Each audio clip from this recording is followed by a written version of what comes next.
మీరు మంత్రిగా పనిచేసినప్పుడు టీడీపీ హయాంలో ఈ పలమనేరు నియోజకవర్గానికి అంటే ఇక్కడ యువత ఎక్కువగా ఉంది. సో ఏమేమి ఫ్యాక్టరీస్ తీసుకురాగలిగారు? రాష్ట్రం మొత్తం మీద ప్రత్యేకించి పలమనేరుకి ఏం చేశారు?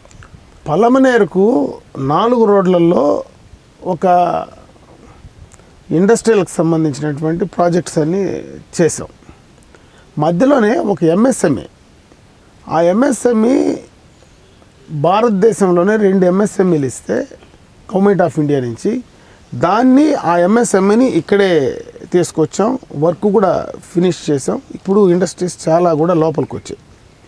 ముఖ్యమైనటువంటి ఇండస్ట్రీస్ ఈరోజు పామ్ గేట్ కావచ్చు, అదేవిధంగా కుర్లాన్ కావచ్చు, పార్లే కావచ్చు, సుచిగేర్ కావచ్చు, ఇటువంటి చాలా ఇండస్ట్రీస్ను ఈరోజు వచ్చారు. అంటే గత 4-5 సంవత్సరాలకు ముందు ఆ రోడ్లో వెళ్ళిన వాళ్ళకి బెంగళూరుకు, ఈరోజు ఆ రోడ్లో 4 రోడ్ల పైన గండ్రాసపల్లి దగ్గర వెళ్ళిన వాళ్ళకి క్లియర్ కట్గా మార్పు అనేది క్లియర్ కట్గా కనపడుతుంది. ఆ రోజు ఏ రకంగా ఉంది పరిస్థితి, ఈరోజు ఏ రకంగా ఉంది. ఇంకొక పక్క పలమనేరు టౌన్లో ఎప్పటి నుంచినో ఇక్కడ ఒక ఆటో నగర్ కావాలనేది చిరకాల కోరిక వాళ్ళకు. ఎందుకంటే పలమనేరులో ఇదివరకు రోడ్డు తక్కువే ఉండేది. వీటి మదనపల్లి నుంచి ఇటు పలమనేరు అంబేద్కర్ బొమ్మ దాకా, అటుపక్క అప్పుడు NH4 అనేవాళ్ళు. అక్కడి నుంచి మొత్తం చెరువు కట్టు నుంచి మళ్ళా చిత్తూరుకు వెళ్ళే రోడ్లో, ఆ రోడ్డు పైనే మొత్తం వెల్డర్సు, లేదంటే బాడీ బిల్డింగు, ఎలక్ట్రీషియన్స్, ఇటువంటి వాళ్ళంతా చిన్న వాళ్ళంతా రోడ్డు మధ్యలోనే రోడ్డు పైన పెట్టుకొని పనిచేసేవాళ్ళు. పెయింటర్స్ కానీ, అదేవిధంగా గ్యాస్ వెల్డర్స్ కానీ, వీళ్ళందరూ ఆ రోడ్డు మీద ఉండేవాళ్ళు. వాళ్ళు మాకు సపరేట్గా ఎక్కడైనా ఇస్తే మేము అక్కడ పోయి పని చేసుకుంటామని చాలా సందర్భాల్లో, నేను ప్రతిపక్షంలో ఉండేటప్పుడు, శాసనసభ్యుడిగా ఉండేటప్పుడు చాలా సందర్భాల్లో నాకు చెప్పారు. నేను అప్పుడే ప్రయత్నం చేశాను. అప్పుడే చాలా సందర్భాల్లో ప్రయత్నం చేసి ఏపీఐసికి కూడా వెళ్ళా. అప్పుడే అంతకు మునిపే ఎప్పుడో ల్యాండ్ అక్వైర్ చేసి ల్యాండ్ తీసుకోకుండా కొన్ని ఇష్యూస్ ఉంటే ఆ ల్యాండ్ అట్లే వదిలిపెట్టేశారు. దాదాపు 40 ఎకరాలు ల్యాండ్. అప్పటికప్పుడు ఆ ల్యాండ్ నేను మంత్రి అయిన ఫస్ట్లోనే ఆ ల్యాండ్ మొత్తం కూడా ఏపీఐసికి ఇవ్వడం, ఏపీఐసి నుంచి మొత్తం కూడా పారదర్శకంగా ఎవరైతే అప్లై చేసుకుంటారో, ఎవరైతే ఇన్వెస్ట్మెంట్ కానీ ఎంప్లాయ్మెంట్ కానీ చూపిస్తారో, పార్టీలకు సంబంధం లేకుండా ఎవరైతే పలమనేరు వాళ్ళు ప్రధానంగా యూత్ ఉన్నారో వాళ్ళందరినీ అప్లై చేసుకోమన్నాం. ఏ రికమెండేషన్ లేకుండా వాళ్ళు పెట్టినటువంటి డిపిఆర్ ప్రకారం ఈరోజు బ్రహ్మాండంగా మీరు ఆ బైపాస్ రోడ్లో పోతే లెఫ్ట్ సైడు మొత్తం కూడా ఆటో నగరు బ్యూటిఫుల్గా కనపడుతుంది. అంటే అవి 2 అతి తక్కువ కాలంలో చేయగలిగాను. నేను మంత్రిగా ఉండింది 22 months అంతే. నాకు నిజంగా నేను మంత్రి అయ్యేటప్పటికి నాకు ఇండస్ట్రీస్ గురించి కానీ, నేను మా ఫాదర్ ఏమి ఇండస్ట్రియలిస్ట్ కాదు, నేను ఇండస్ట్రియలిస్ట్ కాదు, నాకు ఇండస్ట్రీస్ గురించి పెద్ద అవగాహన కూడా లేదు. ఆ ఇండస్ట్రీస్ మంత్రిగా ఒక్కసారి ఇచ్చిన తర్వాత 22 నెలల్లో నేను అసలు కొత్త మంత్రిని. నేను ఇవన్నీ తెలుసుకొని చేయడానికి నాకు ఒక 6-7 నెలలు ఖచ్చితంగా సమయం పడుతుంది. నేను పని చేసిందంతా ఎన్నికలకు ముందు మళ్ళీ 3-4 నెలలు మనమేం పని చేసే పనిలే. నేను పని చేసిందంతా 1 సంవత్సరం కాలమే మంత్రిగా పనిచేశాను.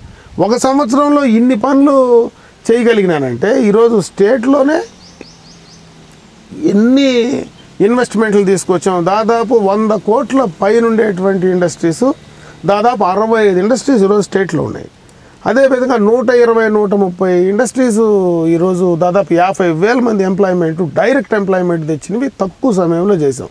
ఈ జిల్లాలోనే ఎన్ని ఉన్నాయి మన కళ్ళ ముందే కనపడుతున్నాయి.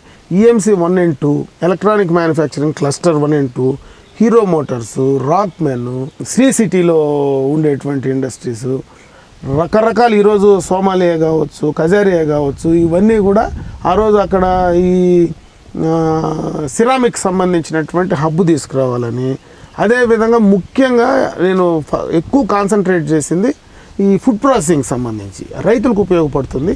ఫుడ్ ప్రాసెసింగ్ యూనిట్స్ తీసుకొస్తే బాగుంటుందని ఈరోజు మల్లవల్లి ఇండస్ట్రీస్, నేను మంత్రి అయిన వెంటనే సంతకం పెట్టి ఛార్జ్ తీసుకుంటానే స్ట్రైట్గా మల్లవల్లికి వెళ్ళా. మల్లవల్లి దాదాపు 1000 ఎకరాలకు పైన ఉండేటువంటి ఒక ఇండస్ట్రీలు అక్వైర్ చేశారు. దాన్ని అసలు ఎవరూ పట్టించుకోలే. ఆ తర్వాత అక్కడంతా లోపల గింతలు ఉండి ఎవరు అక్కడికి అలాట్మెంట్ చేసినా పోయే పరిస్థితి లేదు. అక్కడికి మనకు ఎయిర్పోర్టుకు చాలా దగ్గర ఉండేటువంటి ప్రాంతం. అక్కడ గవర్నమెంట్ ఆఫ్ ఇండియా నుంచి ఒక ఫుడ్ ప్రాసెసింగ్ సంబంధించినటువంటి ఒక ప్రాజెక్ట్ని తీసుకొచ్చాం. మల్లవల్లిలోనే ఈరోజు లైలాండ్ కానీ, బెంజ్ కానీ, వాటికి సంబంధించినటువంటి ఇండస్ట్రీస్ అన్నీ కూడా స్టార్ట్ అయ్యాయి. ఆ రోజు ఇచ్చినటువంటి అలాట్మెంట్లే ఈరోజు చేసాం.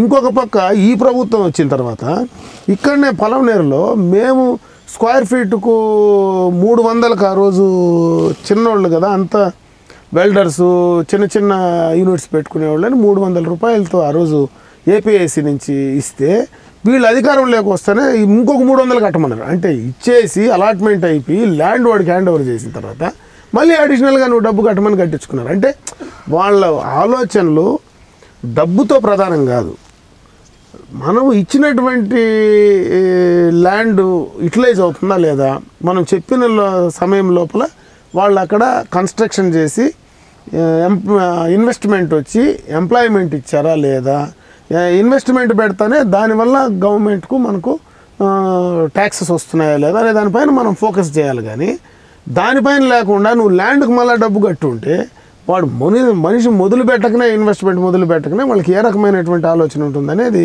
కనీసం అవగాహన కూడా లేకుండా చేసినారనేది క్లియర్ కట్గా అర్థమవుతుంది. ఎందుకంటే ఆ మంత్రి మాట్లాడిన మాటలు కూడా అట్లే ఉన్నాయి. అతను ఇండస్ట్రీస్ మంత్రిగా కోడి గుడ్డు అని మాట్లాడుతూ ఉంటే అతనికి ఏమాత్రం అవగాహన ఉంటుంది, ఇవన్నీ జరుగుతూ ఉండేది రైట్ ఆర్ రాంగా, ఏపీఎస్సీలో ఏం జరుగుతూ ఉంది, అసలు ఇండస్ట్రీస్ డిపార్ట్మెంట్లో ఏం జరుగుతూ ఉంది అనేది ఒక అవగాహన ఉంటే చేసుకునేటువంటి పరిస్థితి, ఫోకస్ ఉండాలి. మనం ఒక ఆలోచన పెట్టుకొని ఈ రకంగా చేస్తే ఇన్వెస్ట్మెంట్స్ మనం ఎట్లా తీసుకురావాలా, ఏ రకంగా కాన్ఫిడెన్స్ ఇవ్వాలా, తీసుకొచ్చిన తర్వాత ఎంత త్వరగా దాన్ని మనం కంప్లీట్ చేయాలా, ఈజ్ ఆఫ్ డూయింగ్ బిజినెస్ పైన మేము అందుకే కాన్సన్ట్రేట్ చేసాం. నేను వచ్చిన తర్వాతనే ease of doing business number 1లో వచ్చాం. మనం కంట్రీలోనే number 1 ease of doing business ఏపీలో వచ్చాం.